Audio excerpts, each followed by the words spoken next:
Was it love at first? I mean, it was like, you know. It was about reproduction. Wow, you just saw, wow, this young lady would be a perfect mother. Well, I felt that she would be receptive to the proposal. Wow. And I proposed, I said, let's go 50-50 on the baby. Wow. Got 2 for 1. And you had, so actually, John Curry, you accomplished your mission. Yeah, was exactly. to get married and have children. I got exactly what I wanted out of the relationship, and she did too. And it wasn't about long term and death do you part and all that kind of stuff. It actually was, but we weren't able to, maintain that, that relationship between me and her. Because once you achieve that goal of having children, I mean, what's the next goal? I mean, that was probably the biggest challenge, right? Well, I think the problem is that we didn't entertain ourselves the same way. She entertains herself by fixing up the house in some elaborate way, and I entertain myself by doing absolutely nothing. So you weren't compatible, right? Outside, right.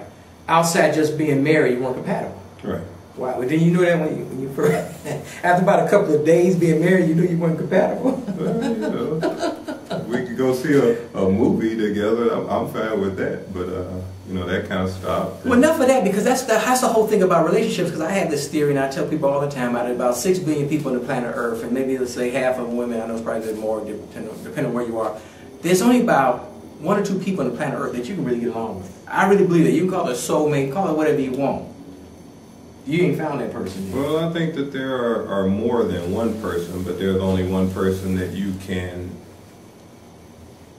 well, they would say, become one with. Right. Where you're sharing mind, body, and soul together. Because I've got many sisters and a brother. And we're close. So. But man and wife, no bloodline. That's a challenge, man.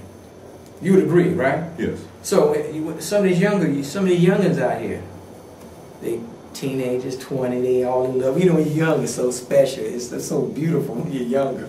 I'm telling you, you get kind of jaded as the years go by. What would you tell? Would you tell a young person, a 20-year-old, to rush into marriage?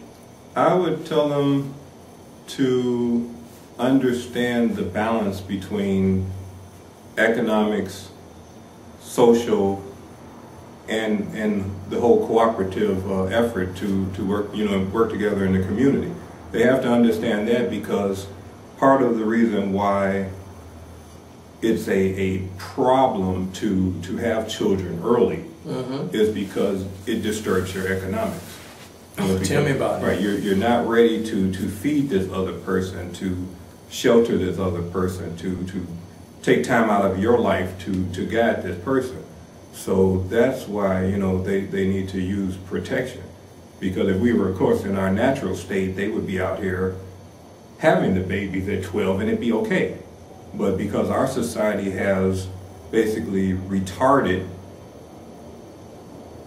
ourselves, by all of this economic complication, where you got to work for 8 hours and you got to go to school until you're 22.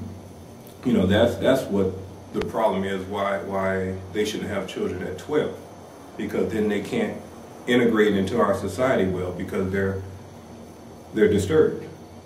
No, I agree totally. That's a whole nother ballgame about it. I preach to public school children all the time. Do not have any children until you're 25, 30 years old. 30 for the young men. I was 31. How old were you when you had your first? 35, I think. 35. Wow. You was up there, buddy. Yeah. You must have had some fun between 25 and 35. You probably got a lot of stories to tell. No fun. I was spending most of my life trying to understand the world. Okay, you wouldn't right there, but a lot of brothers, they got here making babies. Big time. You know what I'm saying? That's pretty cool. When you go 35 and have no children, that's a miracle, man. It really is. Well, like I tell people all the time, if I was a woman, I'd be a lesbian, because I like women. But they smell good, they look good, they feel good.